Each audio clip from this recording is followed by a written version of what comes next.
حضرت فاطمہ رضی اللہ عنہا کی وفات۔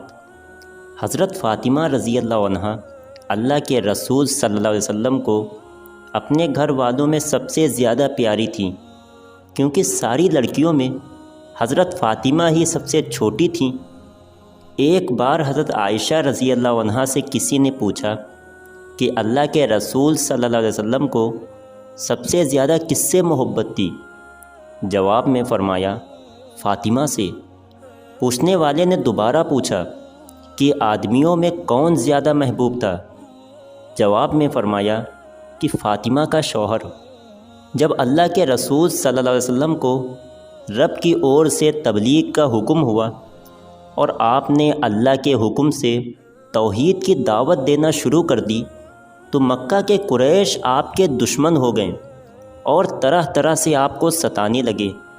آپ کی تکلیف سے آپ کی پاک بیوی حضرت خدیجہ رضی اللہ عنہا اور آپ کی اولاد سبھی کو تکلیف پہنچتی تھی۔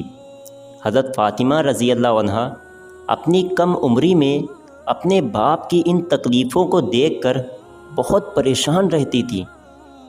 ایک بار اللہ کے رسول صلی اللہ علیہ وسلم نے کعبہ شریف کے قریب نماز کی نیت باندھ لی۔ وہیں قریش اپنی مجلسوں میں بیٹھے ہوئے تھے کہ ان میں سے ایک بدبخت نے مجلس میں حاضر لوگوں سے کہا کہ بولو، تم میں سے کون اس کام کو کر سکتا ہے کہ فلاں خاندان نے جو اونٹ ذبح کیا ہے اس کی اوجھڑی اور خون لے آوے، اور جب یہ محمد سجدے میں جائیں تو ان کے کاندھوں پر رکھ دے۔ یہ سن کر ایک بدبخت آدمی اٹھا اور پھر اس نے یہ سب گندی چیزیں لا کر اللہ کے رسول صلی اللہ علیہ وسلم کے دونوں کندھوں کے درمیان رکھ دی اور آپ سجدے ہی میں رہ گئے۔ اوجھڑی کے بوجھ کی وجہ سے آپ سجدے سے نہ اٹھ سکیں۔ آپ کی یہ حالت دیکھ کر کافروں نے بے خود ہو کر ہنسنا شروع کر دیا اور اتنا ہنسے کہ ہنسی کی وجہ سے ایک دوسرے پر گرنے لگے۔ کسی نے یہ حالت دیکھ کر حضرت فاطمہ رضی اللہ عنہا کو جا کر خبر دی کہ جاؤ دیکھو، تمہارے باپ کو کافر لوگ بہت پریشان کر رہے ہیں۔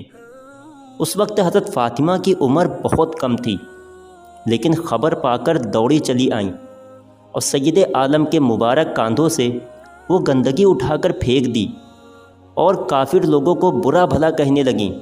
پھر جب اللہ کے رسول صلی اللہ علیہ وسلم نماز سے فارغ ہوئے تو آپ نے 3 بار ان کافروں کے لیے بددعا فرمائی۔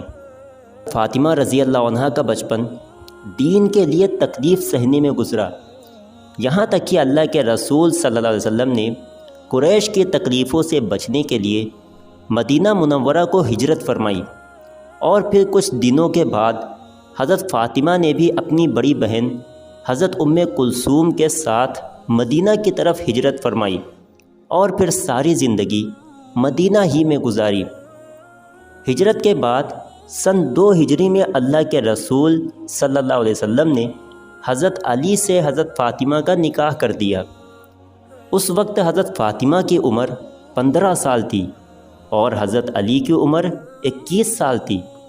اللہ کے رسول صلی اللہ علیہ وسلم نے جہیز میں حضرت فاطمہ کو ایک بچھونا اور ایک چمڑے کا تکیہ دیا جس میں کھجور کی چھال بھری ہوئی تھی، اور 2 چکیاں اور 2 مشکیزیں عنایت فرمائے۔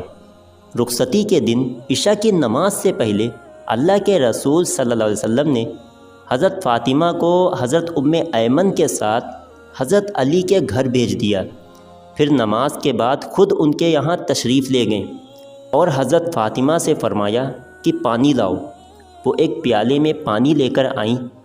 آپ نے اس پانی سے اپنے منہ مبارک میں پانی لیا اور پھر اس سے ان کے سینے پر اور سر پر چھینٹیں دیں اور اللہ سے ان دونوں کے لیے دعائیں مانگی۔ حضرت علی کوئی مالدار آدمی نہیں تھے، ان کے یہاں نہ سکھ تھا نہ آرام، نہ کھانے پینے کی چیزوں کی بہتات تھی، گھر میں نہ بہت سامان تھا، نہ گھر کوئی بہت اچھا بنا ہوا تھا، نہ کوئی خدمتگار تھا۔ اللہ کے رسول صلی اللہ علیہ وسلم نے جو فقر و فاقہ اپنے لیے پسند کیا تھا وہی داماد اور بیٹی کے لیے پسند فرمایا تھا۔ ایک بار حضرت فاطمہ رضی اللہ عنہا آپ صلی اللہ علیہ وسلم کے پاس آئیں اور کہا کہ اے اللہ کے رسول، میرے اور علی کے پاس صرف ایک بھیڑ کی کھال کا بستر ہے جس پر ہم رات کو سوتے ہیں اور دن کو اس پر اونٹ کو چارہ کھلاتے ہیں۔ اللہ کے رسول صلی اللہ علیہ وسلم نے فرمایا کہ اے میری بٹیا صبر کر، کیونکہ موسیٰ علیہ السلام 10 سال اپنی بیوی کے ساتھ ایسے رہے کہ دونوں کے پاس صرف ایک چادر تھی، اسی کو اوڑھتے اور اسی کو بچھاتے تھے۔ وفات۔ حضرت فاطمہ کی وفات اللہ کے رسول صلی اللہ علیہ وسلم کی وفات کے 6 مہینے کے بعد ہوئی۔ حضرت نبی کریم صلی اللہ علیہ وسلم کی وفات پر ان کو بہت زیادہ غم ہوا تھا، اور آپ صلی اللہ علیہ وسلم کے بعد جب تک حضرت فاطمہ زندہ رہیں کبھی ہستی نہ دیکھی گئی۔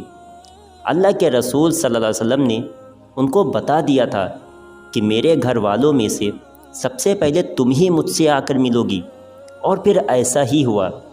حضرت سلمہ فرماتی ہیں کہ اپنی زندگی کے آخری دنوں میں جب حضرت فاطمہ بیمار تھیں تو میں ہی ان دنوں ان کی دیکھ بھال کیا کرتی تھی۔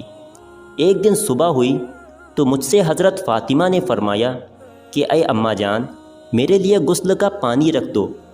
چنانچہ میں نے ان کے لیے غسل نہانے کا پانی رکھ دیا، پھر انہوں نے بہت اچھی طرح غسل کیا۔ اس کے بعد مجھ سے کپڑے مانگے کہ میرے نئے کپڑے دے دو۔ میں نے اس کی بھی تعمیل کی اور انہوں نے مجھ سے کپڑے لے کر پہن لیے۔ پھر مجھ سے فرمایا کہ میرا بستر بیچ آنگن میں بچھا دو۔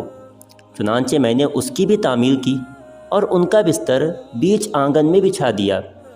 اس کے بعد وہ قبلہ رخ ہو کر اور اپنا ہاتھ گال کے نیچے رکھ کر لیٹ گئیں اور مجھ سے فرمایا کہ اے اماں جان، اب میری جان جاتی ہے، میں نے غسل کر لیا ہے، اب مجھے دوبارہ غسل نہ دینا اور انہی کپڑوں میں دفن کر دینا۔ چنانچہ اسی وقت انتقال فرما گئی۔ حضرت علی اس وقت موجود نہ تھے، باہر سے تشریف لائے تو میں نے ان کو خبر کر دی۔ حضرت فاطمہ کی وفات کے بعد حضرت علی ان کی یاد میں بہت روتے تھے۔ جب تک حضرت فاطمہ زندہ رہیں حضرت علی رضی اللہ عنہ نے دوسرا نکاح نہیں کیا۔ جب ان کی وفات ہو گئی تو انہی کی وصیت کے مطابق ان کی بھانجی حضرت امامہ بنت زینب رضی اللہ عنہ سے نکاح فرمایا۔ حضرت فاطمہ رضی اللہ عنہ کے علاوہ اللہ کے رسول صلی اللہ علیہ وسلم کی تمام اولادوں کی آپ صلی اللہ علیہ وسلم کی موجودگی ہی میں وفات ہو گئی تھی۔ پھر آپ صلی اللہ علیہ وسلم کی وفات کے بعد حضرت فاطمہ بھی جلد ہی آپ سے جا ملی۔ حضرت فاطمہ رضی اللہ عنہ کو جنت البقیع میں دفن کیا گیا، رضی اللہ تعالی عنہ۔